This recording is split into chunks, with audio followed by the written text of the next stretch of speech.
اعوذ باللہ من الشیطان الرجیم بسم اللہ الرحمن الرحیم الصلاۃ والسلام علیکہ یا سیدی یا رسول اللہ وعلی آلہ واصحابہ یا نور اللہ۔ آج میں آپ لوگوں کے ساتھ درود ابراہیمی کا بہت خوبصورت واقعہ شیئر کرنے جا رہی ہوں۔ میں اکثر اوقات اپنی ویڈیوز میں کہتی ہوں کہ سٹارٹ کرنا ہے تو درود ابراہیمی سے کریں، اور بے شک کہ تھوڑا سا ٹائم اس میں لگتا ہے، لیکن جو اس کے کمالات ہیں، جو اس کے فوائد ہیں، سبحان اللہ، وہ تو ہر درود پاک کے ہیں۔ لیکن درود ابراہیمی آج کل ہر تیسرے بندے کے ساتھ نظر کا مسئلہ ہے، ہر تیسرے بندے کے ساتھ جادو کا مسئلہ ہے۔ اللہ معاف کرے، یہ جادو کا نہیں ہے تو جہاں وہ رہ رہے ہیں وہ جنات کا سائے وغیرہ کا مسئلہ ہے۔ تو درود ابراہیمی ان سب چیزوں میں بہت بہت بہت مدد کرتا ہے آپ کی۔ اسی لیے میں آپ سب کے ساتھ ایک واقعہ شیئر کر رہی ہوں، ایک لیڈی کا، جو کہتی ہیں کہ میرے ساتھ کچھ اس طرح ہوا کہ شادی ہوئی، شادی کے کچھ ٹائم بعد مجھے میرے خاوند سے چڑنے لگ گئی، اور وہ کہتی ہیں کہ مجھے میرے خاوند ناپسند فیل ہونے لگے، اور میں بیمار پڑنے لگی، میری اولاد بیمار پڑنے لگی، اور کچھ ایسا ہوا کہ ہمارے گھر میں بہت زیادہ پیسوں کی تنگی بھی آ گئی۔ مطلب بیماری، پیسے کی تنگی، یہ وہ تین چیزیں ہیں، بیماری، پیسے کی تنگی، میاں بیوی میں جھگڑے، یہ وہ تین ایسی چیزیں ہیں جو کہ آپ کی زندگی میں اگر آتی ہیں تو آپ کو بہت بہت پریشانی ہوتی ہے۔ ویسے تو کوئی بھی پریشانی ہو، لیکن یہ تین میجر پریشانیاں ہیں جس میں خاص طور پہ سب سے زیادہ بیماری اور پیسہ، اور اگر آپ کی شادی ہوئی ہو تو ظاہر سی بات ہے آپ کی ازواجی زندگی۔ تو وہ کہتی ہیں کہ مجھے بہت زیادہ میرے خاوند سے چڑھنے لگی، مجھے وہ ناپسند ہونے لگے، میں بہت پریشان تھی کہ کیا ہو گیا ہے مجھے۔ پھر کہتی ہیں کافی ٹائم ایسے ہی چلتا رہا، اور ایک ٹائم ایسا آیا کہ ایک اللہ والے بزرگ تھے، انہوں نے کہیں مجھے دیکھا اور انہوں نے مجھے کہا کہ آپ کے اوپر تو سویر جادو کروایا گیا ہے بہت زیادہ، اور کس نے کروایا ہے یہ بھی انہوں نے بتا دیا کہ آپ کا کوئی رشتہ مانگنے کے لیے آئے تھے، آپ کے گھر والوں نے انکار کر دیا، اور وہ اسی آڑ میں آپ کے ساتھ اب لڑکے بیٹھے ہیں، آپ کے اوپر جادو کروا رہے ہیں، اور بہت سویر جادو کروا رہے ہیں کہ آپ بھی اپنی ازواجی زندگی میں خوش نہ رہ سکیں۔ اب وہ لڑکی کہتی ہے میں حیران پریشان کہ پتہ نہیں کون لوگ تھے جنہوں نے میرا رشتہ مانگا، میرے گھر والوں نے انکار کر دیا۔ کہتی ہیں کہ نہ مجھے یاد تھا۔ اب کہتی میں اسی لیے پریشان تھی۔ پھر اسی طرح ٹائم گزرتا رہا، اور ایسا ہوا کہ مجھے کسی نے درود ابراہیمی پڑھنے کو کہا۔ اب وہ کہتی ہیں کہ درود ابراہیمی میں نے پڑھنا شروع کیا تو مجھے میرے گھر میں چیزوں نے آ کے ڈرانا شروع کر دیا۔ ظاہر سی بات ہے درود ابراہیمی کی طاقت ہی اتنی ہے کہ وہ ان کو نقصان پہنچاتی ہے، اس لیے وہ کہتی ہیں کہ مجھے چیزوں نے آ کر ڈرانا شروع کر دیا، اور وہ کہتی ہیں کہ میں اتنی پریشان ہو گئی لیکن میں نے درود ابراہیمی نہیں چھوڑا۔ وہ کہتی ہیں میں نے بہت زیادہ درود ابراہیمی پڑھنا شروع کیا، اتنا زیادہ پڑھنا شروع کیا کہ میں بہت زیادہ سکون میں آنا شروع ہو گئی، لیکن وہ لوگ مجھ پہ دوبارہ جادو کرواتے تھے۔ اب وہ کہتی ہیں کہ میں نے درود ابراہیمی بہت زیادہ پڑھا۔ ان کا واقعہ کافی لمبا ہے لیکن میں بہت شارٹ کٹ وے میں سنا رہی ہوں آپ کو۔ اگر آپ لوگ کہیں گے تو میں اور مزید جو ان کے مشاہدات ہوئے تھے وہ میں سارا کچھ آپ لوگوں کو ایکسپلین کر دوں گی، لیکن ابھی صرف آپ لوگوں کو انکریج کرنے کے لیے کہ آپ درود ابراہیمی پڑھیں۔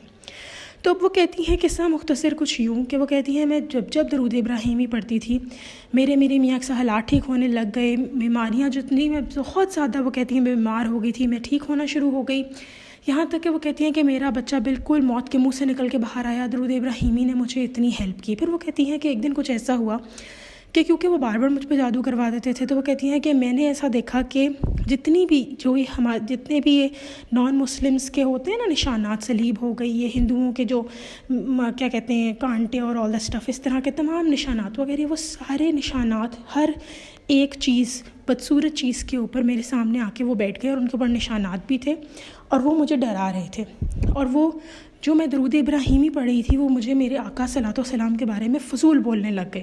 اب وہ کہتی ہیں کہ مجھے ان پہ بہت غصہ آیا، کیونکہ میں ان لوگوں کو دیکھ کے اب اتنا پریشان ہو چکی تھی ان چیزوں کو کہ مجھے ڈر سے زیادہ ان پہ غصہ آیا، میں نے بہت سنائی۔ کہتی میں نے انہیں اتنا سنایا، اور اس کے بعد وہ کہتی ہیں کہ پھر ان کو نبی پاک صلی اللہ علیہ وسلم کی زیارت بھی ہوئی، اور وہاں پہ حضور پاک صلی اللہ علیہ وسلم کی زیارت جب انہیں ہوئی تو وہ کہتی میں اچھا فیل کرنے لگی، اور میں درود ابراہیمی نہیں چھوڑا۔ اسی طرح ان کا ایک اور واقعہ تھا جس میں وہ کہتی ہیں کہ میرے ساتھ کچھ اس طرح ہوا کہ ایک دفعہ میں سو رہی تھی تو مجھے خواب میں، وہ جمعرات کی رات تھی، وہ کہتی ہیں کہ میں نے خواب میں اس طرح دیکھا کہ ایک مدینہ منورہ میں ایسے ایک محفل ہے، اور ایک بزرگ جو ہے ان کے پیچھے میں نے چلنا شروع کر دیا۔ اب وہ کہتی ہیں کہ بزرگ جس طرح جا رہے تھے میں بھی خواب میں ان کے پیچھے چلتی رہی، اور پھر ایک بڑی سی محفل میں گئی جہاں پہ لوگ درود پاک پڑھ رہے تھے، اور مجھے بھی کہا گیا کہ میں بھی درود پاک پڑھوں۔ وہ کہتے جب میری آنکھ کھلی تو مجھے پتہ لگا کہ ایک بہت بڑی محفل یعنی کہ وہاں تھی، جو کہ جمعرات کے دن شروع ہوتی ہے۔ جمعے کی شب کا مطلب ہے کہ جمعرات کا دن ہوتا ہے، اس دن جب مغرب ہوتی ہے تو جمعے کی شب شروع ہو جاتی ہے، ٹھیک ہے۔ تو کہتی ہیں کہ وہ محفل انہوں نے بتایا مجھے کہ جمعرات کی شب سے شروع ہوتی ہے اور اگلے دن جمعہ مغرب تک جاتی ہے۔ تو تم بھی درود پاک پڑھو. کہتی میں پڑھتی رہی, دن میں اٹھی, اور وہ کہتی ہیں کہ میں جب درود پاک پڑھ رہی تھی سارا ٹائم, تو میرے لیے ایسا تھا کہ کوئی جنگ ہو, کہ میں درود پاک پڑھ رہی ہوں, گھر کے کام تھے, 100 چیزیں تھیں, اور وہ کہہ رہی میں اس کے اندر بس میرے لیے ایک جنگ تھی کہ بس میں نے درود ابراہیمی پڑھنا ہے اور میں نے بہت پڑھنا ہے. اس طرح وہ کہتی ہیں کہ انہوں نے پھر وہ اس طرح پڑھتے پڑھتے سو گئیں, یا انہوں نے خواب میں دیکھا یا سامنے ہی نظر میں دیکھا کہ وہ بزرگ کہتے ہیں کہ تم ہمارے ساتھ ہی ہو, تم پریشان نہ ہو, یعنی تمہاری روح ہمارے ساتھ ہی ہے, تم بس درود پڑھتی رہو. اور وہ کہتی ہیں کہ اس طرح وہ درود پڑھتی رہیں. اور وہ کہتی ہیں اس طرح وہ دن گزرا, اور وہ بہت, یعنی آپ سب کو بھی یہ جاننا ضروری ہے کہ اس طرح کہتے ہیں نا کہ سونے کے حروف سے لکھا جاتا ہے نام آپ کا, اور حضور پاک صلی اللہ علیہ وسلم کو آپ کے نام پیش کیے جاتے ہیں جمعہ والے دن. تو اسی لیے جمعرات کی شب شروع ہو جاتی ہے, اس کے بعد سے اگلے جمعہ دن تک آپ کے لیے یہ ایک واقعی محفل ہے جس میں آپ نے درود پڑھنا ہے. ویسے تو ہر دن پڑھنا ہے, لیکن آپ پڑھیں. پھر وہ اسی طرح کہتی ہیں کہ ان کی ایک دفعہ نبی پاک صلی اللہ علیہ وسلم کی ان کو زیارت بھی ہوئی, اور وہ پھر چیزوں نے ان کو تنگ کرنا چھوڑ دیا, لیکن وہ کہتی ہیں درود ابراہیمی وہ نہیں چھوڑتی. اسی کے ساتھ میں ایک اور واقعہ نیکسٹ آڈیو میں آپ لوگوں کے ساتھ شیئر کروں گی, کس طریقے سے ایک بندہ کالے جادو اس کو پتہ نہیں تھا, اور ایک بندے کے پاس وہ چلا گیا جو کالا جادو کرتا تھا, اور وہ کیسے بچا, وہ سب بھی واقعہ انشاءاللہ میں آپ کے ساتھ شیئر کروں گی. اچھا, ان واقعوں کو بتاتے بتاتے ایک بات کہنا چاہوں گی آپ لوگوں کو. کافی واقعات تو ایسے ہیں جو میں نے خود سے لوگوں کے آبزرو کیے ہیں, یعنی وہ سارے سچے واقعات ہیں. یہ بھی جو واقعات میں آپ کو بتا رہی ہوں یہ بھی الحمدللہ سچے ہیں, ان میں کوئی شک نہیں ہے, کیونکہ جن لوگوں نے کوٹ کیے ہیں مجھے ان پہ یقین ہے کہ وہ جھوٹ نہیں بول سکتے. اور دوسری بات یہاں پر یہ کہ درود ابراہیمی کا خود ایکسپیرینس کیا ہے ہمارے بہت قریبی لوگوں نے, اور میں نے ان کو اپنی آنکھوں سے دیکھا ہے. تو اگر آپ کو جادو کا مسئلہ ہے, شر کا مسئلہ ہے, اسیب جن کچھ بھی ایشو ہے, درود ابراہیمی کثرت سے شروع کر دیں. سٹارٹنگ میں آپ کی سپیڈ تھوڑی لگے گی, آپ کو ٹائم لگے گا, لیکن آپ درود ابراہیمی کو پہلے پریفر کریں. یہ آپ کو جنات سے, کالے جادو سے, ان ہر چیزوں سے ایسے بچاتا ہے جس طرح آپ لوگ سمجھ لیں کہ بس کچھ تھا ہی نہیں. تو انشاءاللہ جب دوسرا واقعہ بھی میں آپ لوگوں کے ساتھ شیئر کروں گی, اس سے بھی آپ لوگوں کو اور زیادہ یقین آئے گا. یہ سب موٹیویشنز ہیں آپ لوگوں کے لیے, تاکہ آپ لوگ مزید درود ابراہیمی یہ کثرت کر سکیں. ابھی ایک چھوٹا سا اور واقعہ بس پیش کرنا چاہوں گی. ہمارے ایک قریبی جاننے والے ہیں, ان کو میں پرسنلی جانتی ہوں, اور انہوں نے درود ابراہیمی کثرت کی اور ان کے مسئلے حل ہونا شروع ہو گئے اگلے دن سے ہی.